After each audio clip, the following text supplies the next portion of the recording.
I lived 8 years as a female named Laura Jensen after undergoing gender reassignment surgery in April of 1983. I started as a 4-year-old kid in 1944. So I'm bringing to this conversation today 74 years of firsthand experience in some way, either living it or trying to deal with it or trying to recover from it. It's important, I think, to understand that everything that we've heard today is damaging to children. And I was damaged by this, and I have some very strong points of view. So I hope that don't take exception to them. They come out of pain.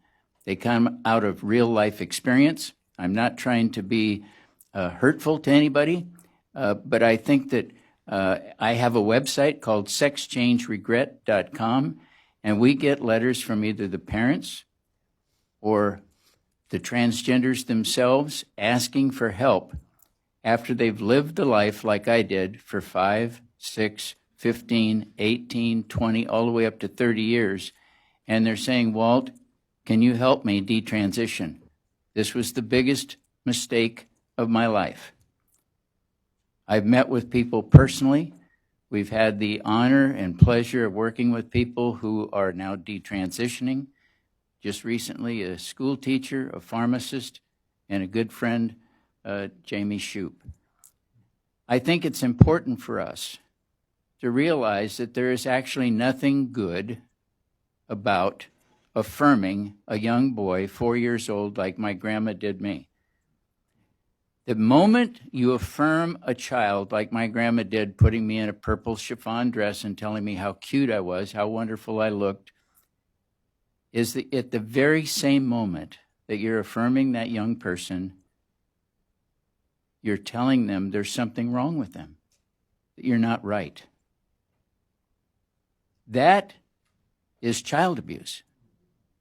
We need to begin calling it what it is. It's not affirming a child. It's causing them to be depressed and anxious about who they are. And then we go on to inject hormone blockers into them and begin altering their body. Can we begin to understand today from these discussions how destructive this is to the psyche? It's no wonder they end up with separation anxiety and bipolar disorder, dissociative disorders, schizophrenia, and many other disorders that they want you to ignore. They want to block any child from having access to psychotherapy. The only reason that I'm able to speak to you today is because after 46 years of dealing with this issue, I was able to detransition in 1990 after I had extensive psychotherapy, the very same psychotherapy that they're trying to prevent people from having. Why? Because they don't want them to detransition. Because somebody like me puts a real bad mark on the idea that it's all good, because it isn't.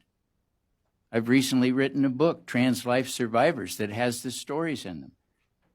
It's painful to get these emails from people whose lives have been totally torn apart.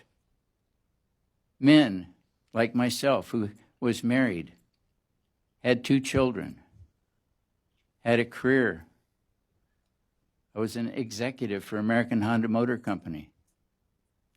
One of those therapists who was an advocate for gender change surgery told me that what happened to you as a child wearing that purple dress, the only way to solve that is to have cross-gender hormones and undergo reassignment surgery.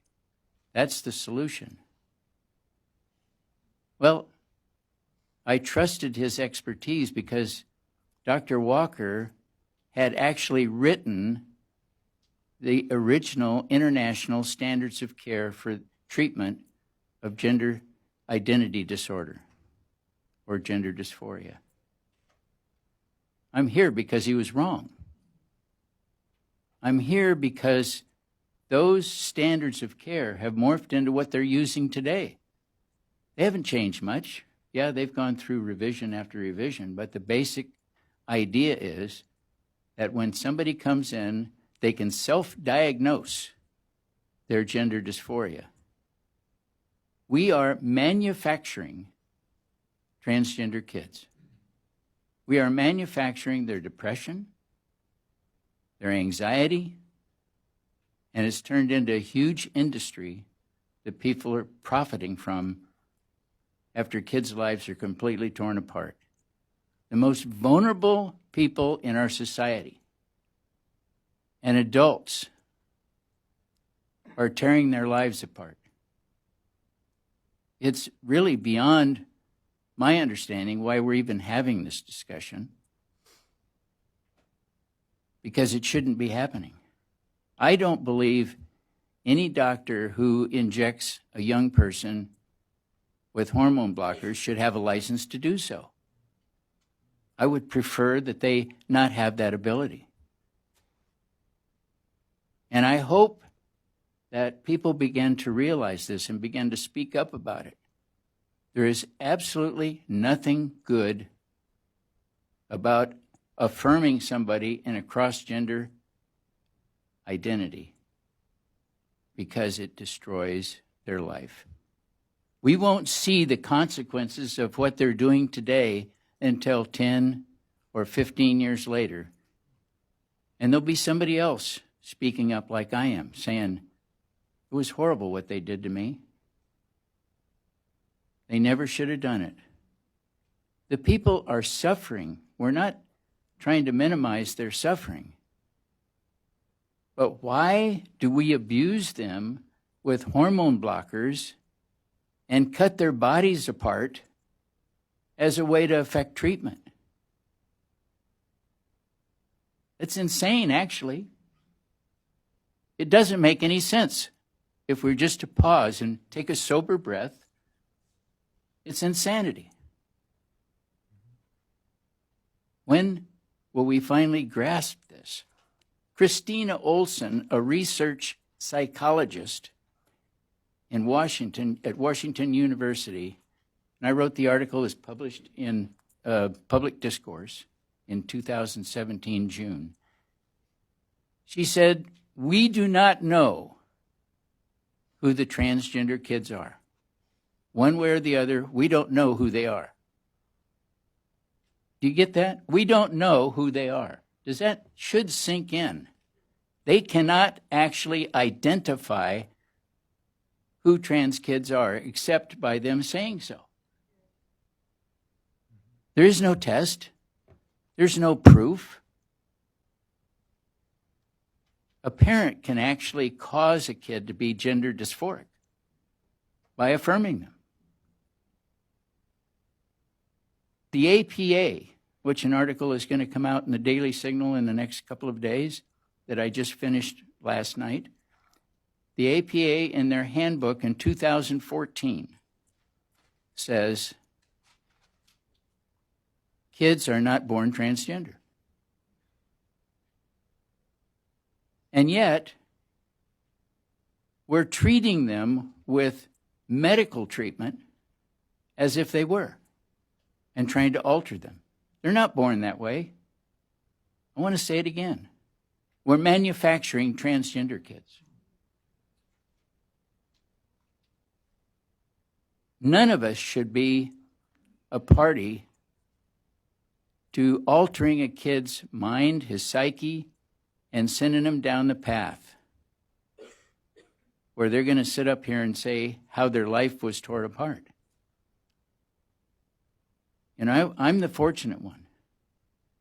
I got sober. I'm 33 years sober. I drank heavily and used cocaine as a way to try to mask the pain from having undergone the surgery, as a way to cope with what Grandma did in a purple dress that confused me. That when I was a little boy at 4, 5, and 6 years old, I began to want to be affirmed. I began to enjoy being affirmed. I became addicted to the affirmation and the attention.